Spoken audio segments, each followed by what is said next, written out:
Hola, nuevamente bienvenidos aquí a Sirio Medicina del Ser. Este es un espacio de bienestar donde compartimos información relacionada con medicina, terapias alternativas y herramientas y técnicas que nos ayudan a sentirnos mejor. Mi nombre es Juan Rojas, soy médico, especialista en medicina del deporte, medicina laboral, medicina del dolor. También soy psicoterapeuta y trabajamos tanto en la consulta como en talleres a través de Sirio. Hoy queremos hablar de neuroinflamación. ¿Y qué es este término? Es básicamente el desarrollo de ciertos síntomas que se han derivado de mantener el cerebro inflamado. ¿Y qué es que el cerebro se inflame?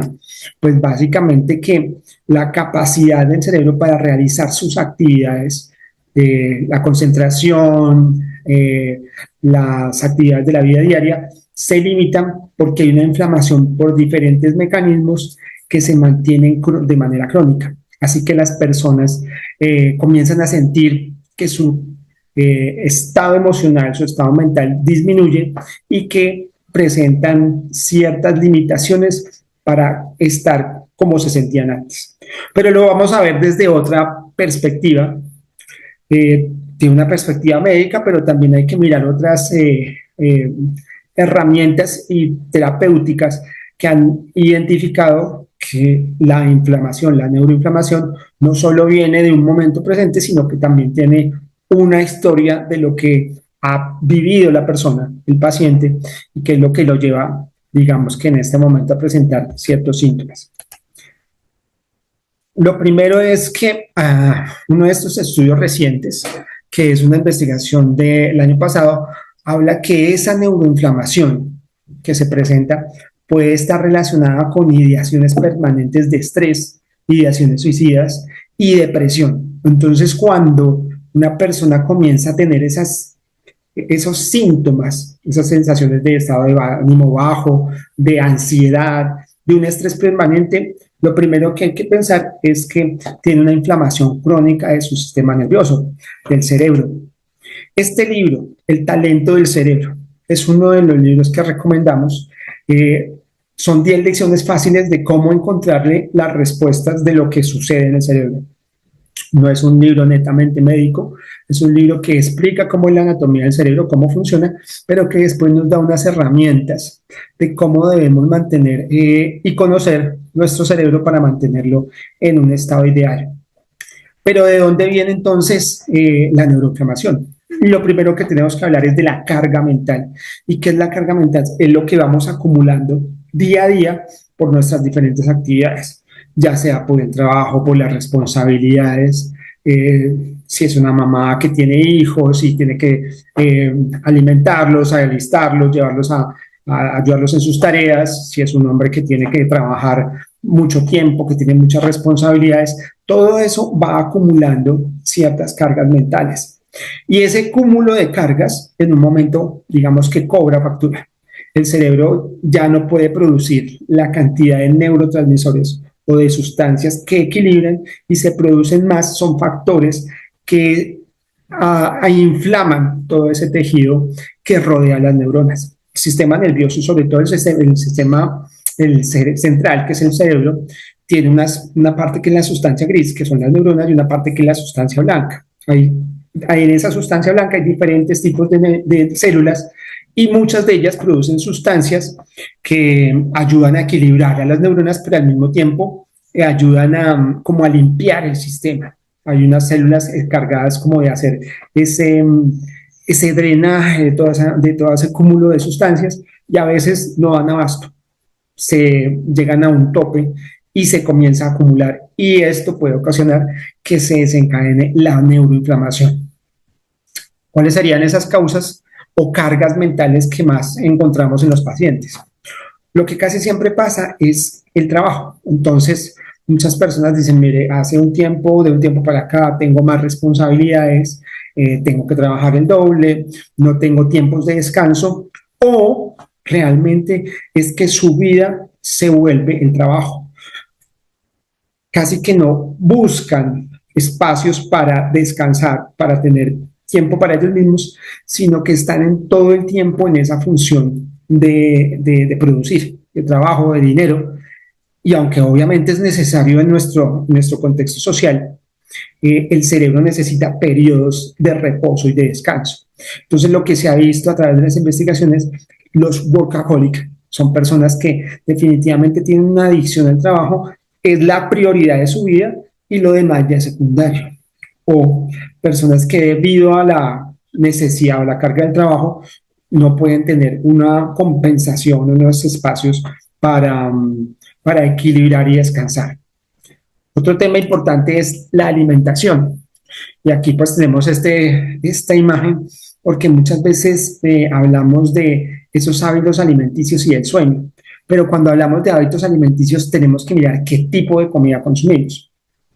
Precisamente en estos días mi hijo, que tiene 11 años, me contaba que en su colegio estaban entre los amigos en una socialización de si era buena la comida chatarra o no era buena. Y claro, cada uno sacaba sus propias conclusiones dependiendo de lo que han experimentado y de lo que sus padres les han contado. En Internet hay mucha información que nos dice si la comida chatarra tiene sus preferencias, tiene sus cualidades, no la degradan tanto como otros tipos de estudios, pero por ejemplo, las guías de nutrición, tanto americanas como las de Colombia, que son derivadas de allá, nos hablan que hay una cantidad de nutrientes que necesitamos, que son necesarios para el adecuado funcionamiento del cerebro y no se consiguen con una cajita feliz. Estas cajitas o estas comidas rápidas lo que tienen es una alta cantidad de grasas, una alta cantidad de carbohidratos y definitivamente va a haber una deficiencia de los nutrientes que necesitamos para que ese cerebro funcione bien o para que el cerebro no comience a acumular sustancias que pueden permanecer, digamos que mucho tiempo y pueden desencadenar la neuroinflamación de lo que estamos hablando. Y al mismo tiempo hablamos del sueño, aunque lo vamos a retomar un poco más adelante. Cada estudio que hemos visto, también desde la parte de medicina deportiva, es que necesitamos descanso. El sueño reparador, que es más de 6 horas, entre 6 y 8 horas, cuando entramos en una fase profunda del sueño, ahí es donde el cuerpo descansa, la mente descansa, el cerebro descansa y comienza a producir una cierta cantidad de neurotransmisores, de sustancias químicas que reparan. Así que si nosotros nos damos cuenta que nuestro sueño no tiene una buena calidad, hay que tomar medidas. Porque si esa etapa o digamos que ese momento de la noche, casi siempre, no lo podemos prolongar, disfrutar y descansar, va a cobrarnos factura y efectivamente pues va a tener un efecto sobre eso que hablamos que es la carga mental. Muchas veces lo primero que se manifiesta dentro de los síntomas de la neuroinflamación es la alteración del sueño. Entonces son personas o que se demoran mucho en conciliar el sueño o que estando durmiendo se despiertan y al despertarse no pueden volver a dormir. Entonces se despiertan a las 2 de la mañana y ya quedan ahí toda la noche. Hay algo importante y es lo que yo le digo a los pacientes. Cuando uno entra a la cama, obviamente hay que hacer, digamos que una profilaxis, una limpieza de esa etapa de la noche para poder descansar, no tener contacto con pantallas, disminuir la intensidad del ruido, no haber comido por lo menos una cena abundante 2 horas antes de ir a la cama, no tener la necesidad de ir al baño a evacuar, ya sea para una cosa o la otra, porque eso hace que a mitad del sueño pues tengamos que interrumpirlo. Pero también es relevante qué me llevó a la cama. Y qué me lleva a la cama son las ideas, las sensaciones, lo que tengo pendiente. Y aquí entramos en una parte que es el Vedana. El Vedana es una de las partes del budismo donde se habla que la mente va acumulando lo que quiere. Y ahí es importante que al final del día podamos decirle a la mente, aquí descargo y aquí dejo, para entrar en esa etapa de conciliación del sueño. Otro de los factores que aumenta esa carga mental es el sedentarismo y las adicciones. Y lo juntamos porque una vez que se entra en esa etapa, lo digo desde la experiencia de la medicina deportiva, en que la actividad física se reduce, es más fácil volverse dependiente de una adicción. Y aquí tenemos pues algo que para nosotros en nuestro sistema social es muy aceptado y es el alcohol. En otras culturas el alcohol es reconocido como una sustancia tóxica. Para nosotros no lo es. Es fácil de conseguir, fácil de socializar, pero el alcohol tomado con una frecuencia muy regular y sin existir, digamos que mecanismos de limpieza tanto corporal como muscular, por decirlo así, va a seguir acumulándose. Y esa adicción del alcohol, del tabaco, pues también va a crear una carga mental porque esas sustancias químicas se van a acumular a nivel neurológico. Y el sedentarismo definitivamente pues está en la mano porque la actividad física cambia los hábitos, el ejercicio cambia los hábitos, pero cada vez tenemos jóvenes con menor actividad física, más sedentarios porque están más tiempo pegados a la pantalla, porque el trabajo se volvió más sedentario, más remoto, ya no se desplazan, ya todo el tiempo están dentro de un cubículo de la misma casa, conectados todo el tiempo. Y ese sedentarismo hace que se produzcan menos factores activadores del cerebro. Entonces, una de las, digamos que las consecuencias de hacer ejercicio es que se activan los factores cannabinoides. Esos son unos receptores que están dentro del cerebro y estimulan algunas áreas del cerebro que mejoran o nos dan equilibrio, nos dan bienestar. Pero cuando no hacemos ejercicio, pues no se va a realizar. Lo mismo, el ejercicio de manera regular y de una intensidad moderada produce endorfinas y esas endorfinas generan sensación de bienestar en el cuerpo. Entonces, cuando no hacemos ejercicio, obviamente no se va a producir. Otra causa que se ha dado últimamente, y esto es a través de los últimos más de 5 años, es la evidencia de la ausencia de exposición solar. Cada vez más tiempo estamos conectados a una pantalla, pero pues salimos menos a la calle. Después de la pandemia, obviamente con las restricciones de movimiento y movilidad, las personas se volvieron más, digamos que, se acostumbraron más a estar encerradas. Y algo que dejó la pandemia fue pues que esos espacios verdes fueron mucho menos frecuentados que lo que ahora son. Bueno, y entonces la ausencia de exposición solar nos lleva a que haya una deficiencia, no solo de vitamina D, sino también de la consistencia y de la relación del calcio y otros factores a nivel óseo. Pero también se ha visto que esa falta de estimulación del sol afecta la capacidad del cerebro para la concentración, para el enfoque.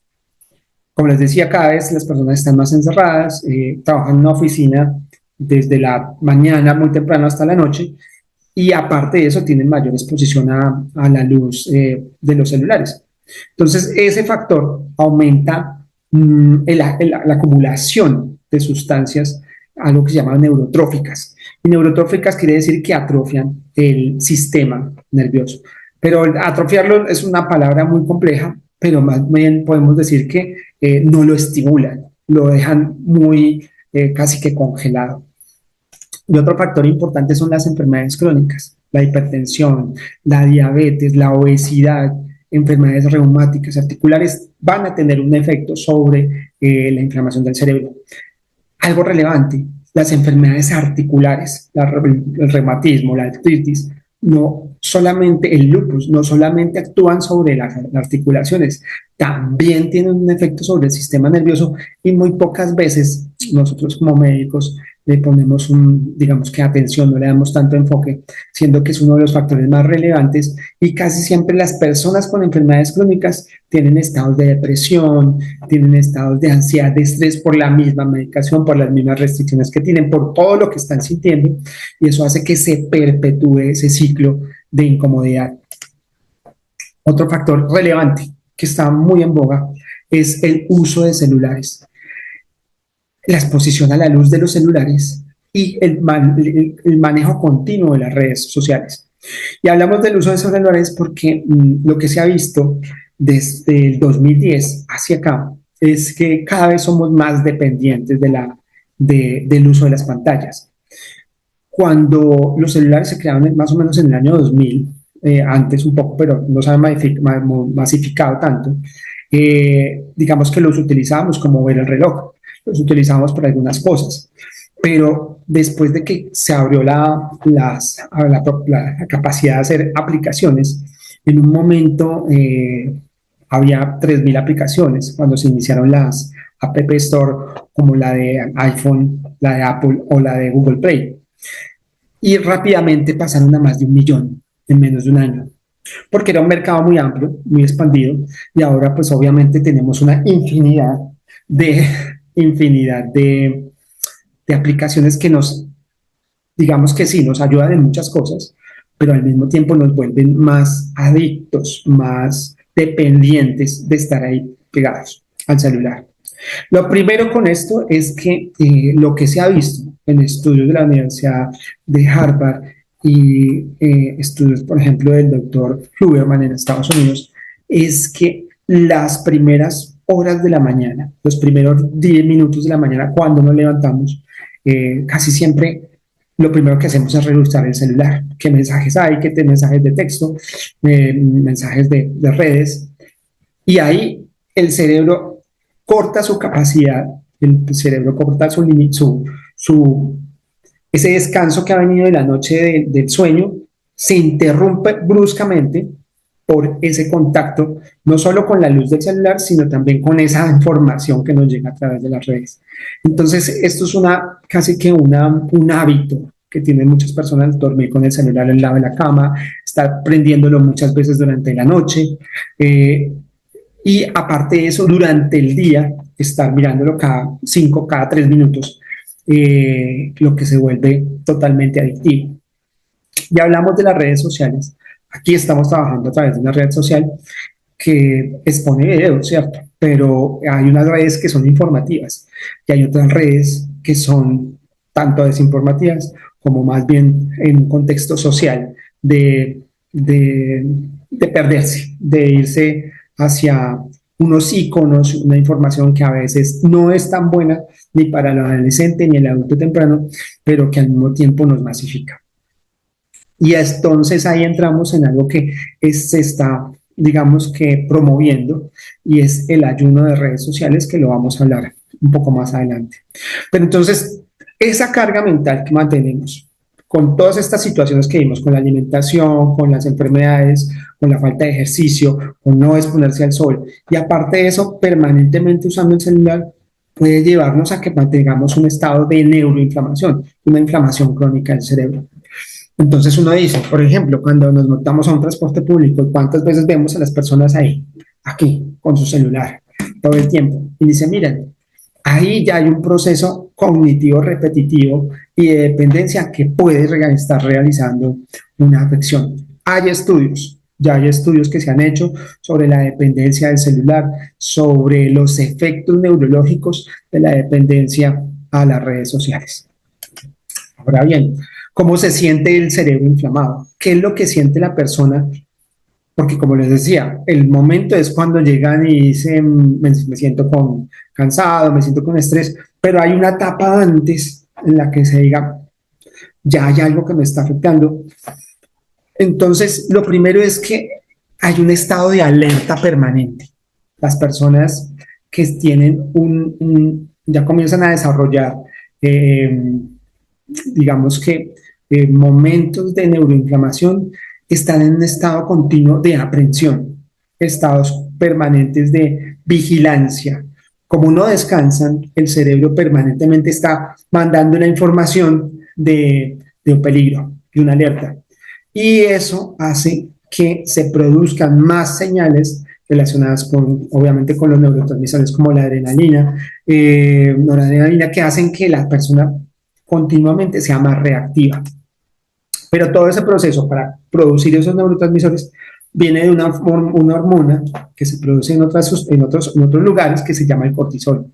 Y el cúmulo o la acumulación del cortisol dentro del cuerpo, no solo dentro del cerebro, causa un efecto. Obviamente aquí estamos hablando de la neuroinflamación, pero el cortisol es uno de los factores más relevantes en este proceso. pero también el cortisol no solo se afecta por todos esos factores de la carga mental, sino también por la falta de descanso, por la falta de concentración. O sea, se vuelve también un ciclo que una cosa lleva a la otra.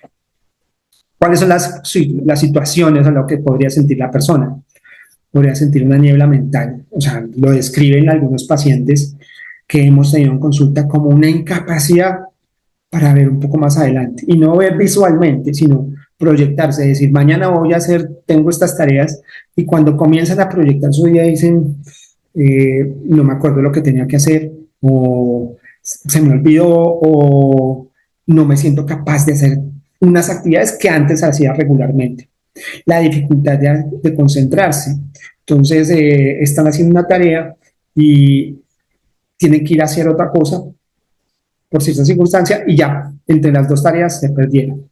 Y ahí hay una teoría importante y es la que se llama la multitarea. Cada vez somos más multitasking, cada vez hacemos más cosas al mismo tiempo. Pero lo que se ha visto y en estudios de neurocientíficos es que hacer multitasking puede afectar esa capacidad de concentración del cerebro y puede estimular factores de neuroinflamación.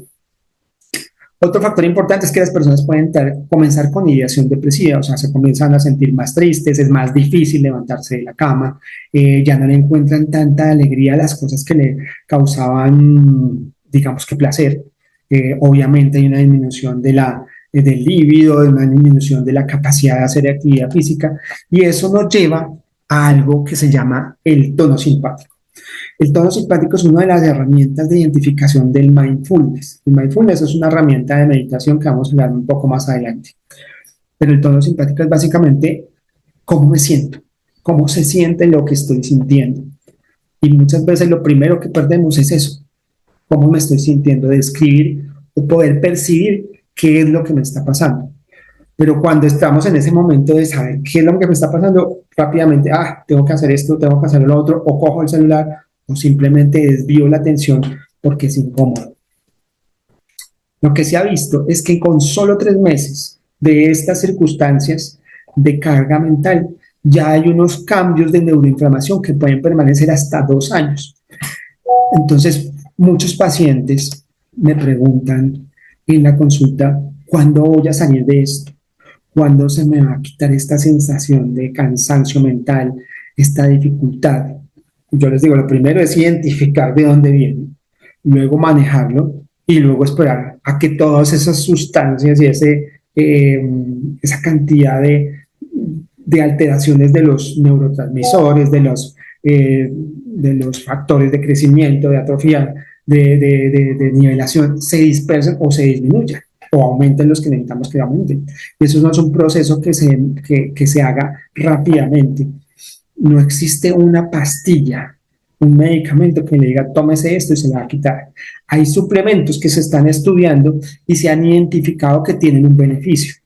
Hablamos del magnesio complejo, del completo magnesio total, hablamos de la treonina, hablamos de la dopamina como tal, hablamos de algunos factores de suplementación, pero no tienen unos estudios a largo plazo o siquiera a mediano plazo que demuestren que tienen un rendimiento o una efectividad superior a la misma alimentación.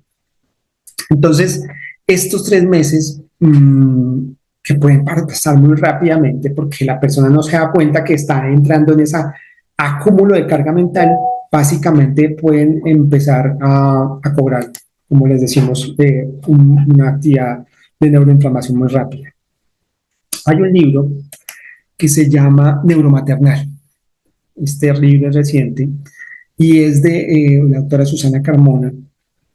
Ella investiga los efectos del embarazo en la mente de las mujeres, en la capacidad cerebral. Y identificó, esto fue hace más o menos 2 años, no 3 por mucho, en sus investigaciones que el cerebro de la mujer durante el embarazo cambiaba hacia un estado de inflamación, cambiaban sus capacidades tanto de concentración como de organización, y que ese efecto que ocurría durante el embarazo no solo se daba por las mismas hormonas, sino también por una necesidad de relacionarse con su gestación. Y al final, después de que tenía el hijo, era más fácil entrar en un estado depresivo por esa misma inflamación. Esa depresión postparto se podía explicar ahí, pero esa inflamación podía durar hasta 2 años. Entonces ahí nos surgían muchas preguntas. Tenemos pendiente poder entrevistarla a ella aquí en este espacio de Sirio, pero ¿qué ocurre con las mujeres multigestantes que tienen unos periodos entre embarazos muy cortos, donde se puede recuperar esa, donde tiene el tiempo para recuperarse de esa inflamación? En sus estudios, la doctora Carmona en este libro nos cuenta que la inflamación durante el embarazo es similar a la inflamación que ocurre en el adolescente. El adolescente tiene unos cambios hormonales relevantes y en esos cambios el cerebro se modifica y se inflama. Así que estas etapas del cerebro de la adolescencia también tienen una carga mental muy grande, lo que se puede generar en disminución de su concentración, en su reactividad. Es una etapa muy difícil, muy compleja. Entonces, ¿cuándo empezaría o cuándo sería el momento que podríamos decir, aquí empezó mi neuroinflamación o aquí empecé a sentirme regular? La medicina psicosomática es una herramienta alternativa creada por un psiquiatra, su fuerte es un médico psiquiatra español, que nos cuenta que hay una relación con lo que sentimos y con lo que ocurre en nuestro cuerpo o lo que ocurre en nuestros órganos. Y para él la neuroinflamación no empieza cuando empiezan los síntomas. O sea, no podemos decir, hace 3 meses me vengo sintiendo así, o como mucha gente comenta, después de la pandemia comencé a sentirme así, ¿no? Él nos relata que en sus estudios, en sus investigaciones que ha hecho, esto viene de mucho tiempo atrás. Y habla algo que hemos tratado acá, el trauma. El trauma genera neuroinflamación y ese trauma puede ser antes del embarazo, durante o la gestación, en la niñez, en la adolescencia. Y que ese trauma, que se puede presentar en todas las etapas y se acumula, o que se presenta en una sola de estas, pero permanece en esa información cerebral, en algún momento se expresa y sumado a toda esa carga mental que llevamos, nos desencadena un cuadro de neuroinflamación que va a terminar en un estado de ansiedad, un estado de crisis de depresión o estados de estrés postraumático, en fin, trastornos del comportamiento, que les buscamos la respuesta en lo más inmediato, pero la respuesta lleva mucho tiempo atrás.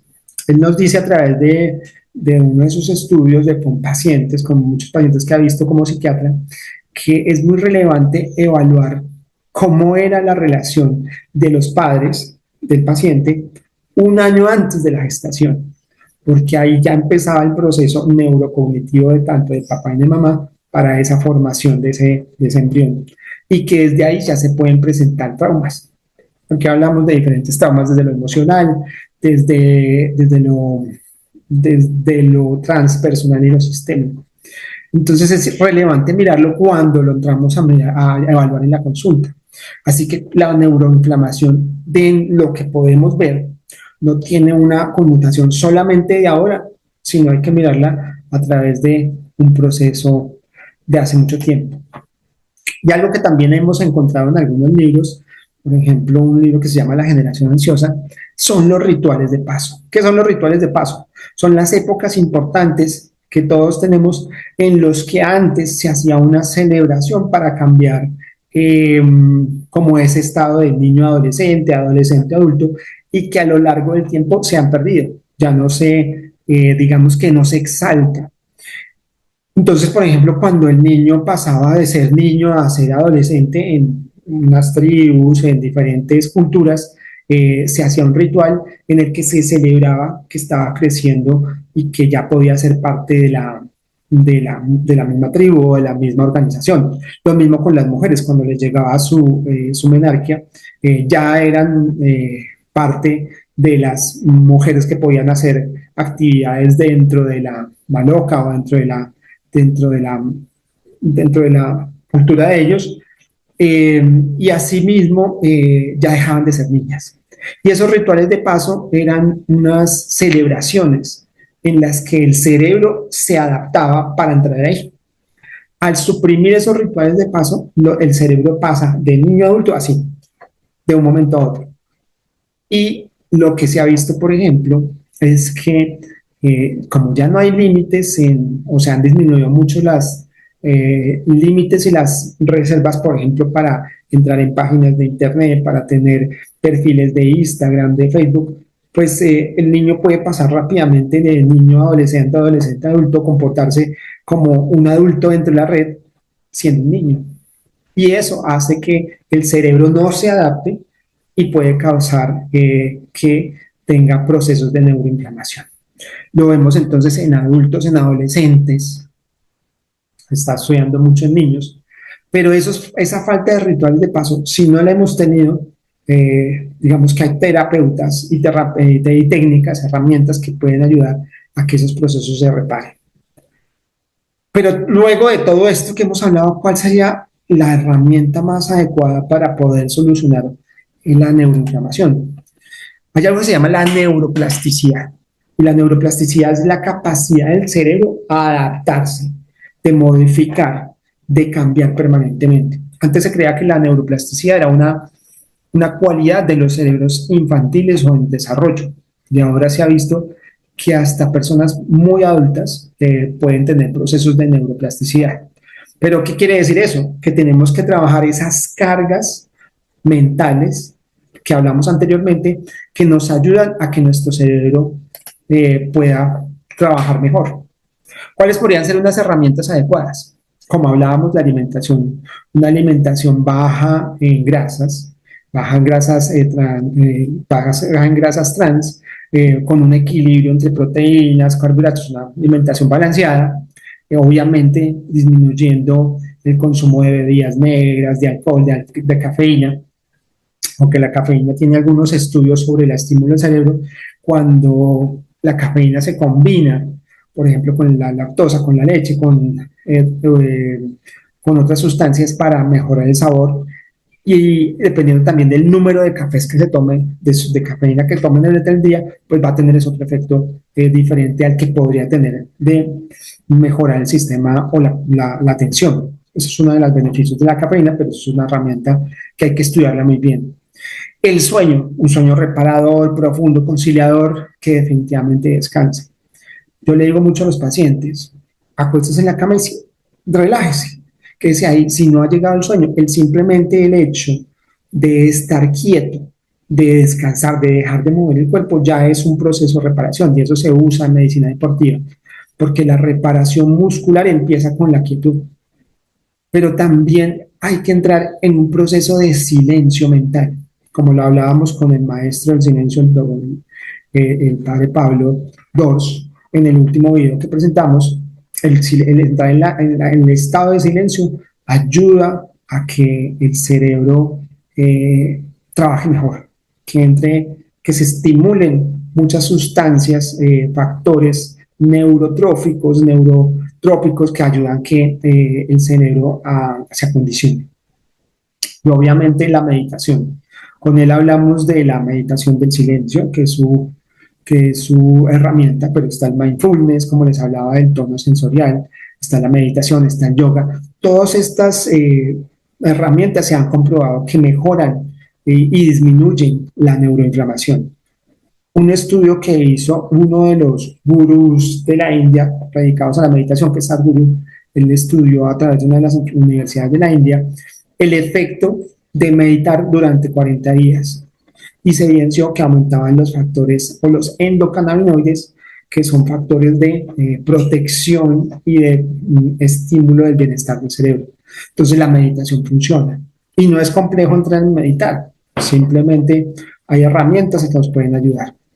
Y otra herramienta que está muy a la mano ahora son los psicodélicos. Entonces están los hongos, la psilocibina, y con ella muchos derivados de esto, a los que se puede llegar como herramienta a través de los terapeutas indicados. Y los terapeutas indicados son personas que tengan un recorrido, una experiencia tanto científica como mucha mágica. Eso es algo complejo de encontrar, pero se puede llegar allá. Y sirven como complemento. Todo esto debe estar de la mano, no puede tomarse una herramienta y otra no, porque por algún lado, de todos modos, puede salir una arista, una punta de la estrella que no nos deja que esto se acomode o se ajuste. Hay otra terapeuta otra herramienta terapéutica que se llama la terapia polivagal, en la que se trabaja la respiración, se trabajan los diferentes órganos que estimulan el nervio vago y que pueden servir para, ya que esta teoría polivagal lo que he encontrado que es el estímulo de los diferentes órganos que inerva el nervio vago también tiene un efecto sobre la inflamación del cerebro. Entonces es una técnica en la que también se combinan algunas, digamos que, herramientas del mindfulness, herramientas como la integración que le llaman ellos. Es, eh, una técnica en la que se identifica como la conexión de todo con lo todo, o de todos los elementos con todo lo que ocurre en la vida, y tratar de identificar qué cosas o qué circunstancias o qué hechos cambian esa regulación. Y otro elemento son lo que hablamos de los recursos internos y los recursos externos. Entonces, ¿qué recursos internos tienes para generarte bienestar? Lo que te puede conectar o lo que te puede desconectar. Entonces, muchas veces le decimos a los pacientes, ¿qué circunstancias te generan incomodidad? ¿Qué circunstancias te generan bienestar o tranquilidad? ¿Qué te puede conectar? Reducir la velocidad de las cosas que haces, reducir el afán, entrar en respiración, una respiración consciente, percibir cómo entra y sale el aire, o simplemente concentrarse en la respiración. Nazaret Castellanos, que es una neurocientífica especialista en la respiración, nos dice, cada vez que uno se enfoca en cómo respira, ya se activa otra área del cerebro, la corteza frontal, porque cada vez que llevamos la atención a la respiración, ya deja de ser un acto voluntario porque entramos a mirarlo. Y desde ahí ya se nos modifica algunas de las funciones cerebrales. Ella tiene un libro último que sacó hace un mes donde habla exactamente de cómo es el proceso de la respiración, aparte de muchos que ha presentado. Pasar tiempo con las personas que amamos o las personas con las que disfrutamos, estar en la naturaleza, lo que hablábamos del contacto con el sol, la cercanía con las personas, el abrazo, la mirada a los ojos, la música, el sol. Son cosas o situaciones que te pueden conectar, tu mascota, la persona que amas, pero al mismo tiempo hay que identificar qué es lo que te desconecta para no estar ahí. El estrés, el sentirse cansado, por ejemplo, hay personas que los desconecta tener hambre, el hambre les genera angustia, ya los pone en una situación diferente. El afán, el miedo, tener que confrontar o tener que hablar, o la impaciencia por que algo suceda rápido. Y como decíamos, esa necesidad, por ejemplo, del texteo, de estar conectado a ver qué pasa en la red sin que yo esté. Y ahí es cuando hablamos del ayuno de redes. El ayuno de redes no es desconectarse de todo, es decir, corto el teléfono y apago, sino las redes en las que gastas más tiempo, las desconectas un par de días. Y ese proceso de desconexión baja la carga de dopamina y baja la intensidad de la frecuencia mental de estar pendiente de. Y eso se ha identificado que baja los factores de neuroinflamación. Hay factores de neuroinflamación que se pueden medir a través de diferentes resonancias, gamografías, bueno, en fin, algunos estudios específicos que son muy costosos. Entonces, uno podría ir al médico y decirle al doctor de la EPS o del hospital, vengo a que me haga un estudio de neuroinflamación. Lo que hay que identificar es cuáles son las circunstancias de todo lo que hemos hablado que nos pueden poner en esta situación difícil o de estas sensaciones y modificarlas. Entonces, la primera invitación, aparte de ver el video, es a identificar tus cargas mentales, a identificar qué cosas o situaciones te generan o te generan conexión, que te desconecta de ti mismo, cuáles son esos recursos internos, que los recursos externos es, por ejemplo, desconectarse del celular, desconectarse de las redes sociales que más nos gastan tiempo. Y puede ser 3 o 4 días. Lo ideal es hacerlo por lo menos 11 días. Pero también es algo importante, algo que hablamos es la doxáctica, y es una de las teorías filosóficas de la estructura de lo que creemos, pensando que lo que creemos o lo que sabemos creer está bien. Y entonces muchas veces las personas dicen, para mí esto es así, y está bien, pero también hay que entrar a mirar eh, a mirar otras perspectivas, otras herramientas, otras técnicas que nos pueden ayudar a sentirnos mejor, a encontrar mucho más bienestar. Entonces, eso es lo que queríamos contarles hoy en Sirio, este proceso de la neuroinflamación, cómo nos afecta, cómo lo podemos identificar, cuáles son las herramientas y cuáles serían unas buenas técnicas que te pueden mejorar tu estado mental. Obviamente siempre va a estar la terapia de un buen terapeuta, valga la redundancia, de esa compañía que te puede ayudar a identificar cuáles son tus cargas, qué es lo que estás llevando, de dónde vienen. Puede ser que sea un trauma de la infancia de acumular mucho, de cargar con lo que no te corresponde y entonces cargas lo tuyo, cargas lo de los demás y toda esa carga, tanto física como mental, se dispara, se acumula y en algún momento llega a afectar todo el cerebro causando neuroinflamación y entramos en un estado de ansiedad, de depresión, del cual es muy difícil salir rápido, que es lo que la mayoría de las personas espera. Esto pasó y ya lo siento, ya me diagnosticaron, quiero salir rápido de esto. Y hay que transitarlo, porque toda esa inflamación no va a pasar, como les decía, en un tiempo corto. 2 años es un tiempo que es lo esperado. Obviamente hay personas que si modifican todo lo que se puede, alimentación, sueño, luz solar, luz de los celulares, pues obviamente esa recuperación se va a cortar y puede ser mucho más rápido. Pero como estamos en un proceso de aprendizaje en estas circunstancias y pueden ser hábitos de mucho tiempo, pues no va a ser efectivamente, yo voy a hacerlo así, voy a cambiar de una a este nuevo estado. No es tan sencillo. Entonces la invitación es que compartas este video, compartas esta información. Tiene un poquito más de amplitud de lo que vemos normalmente en otros videos de neuroinflamación en la red.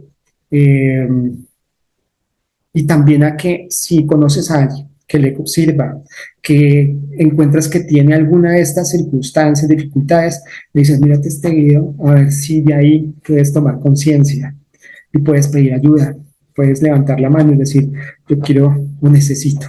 Bueno, seguimos aquí en Sirio, siempre, siempre estamos atentos y es un gran placer conectarnos y compartir información. Un abrazo.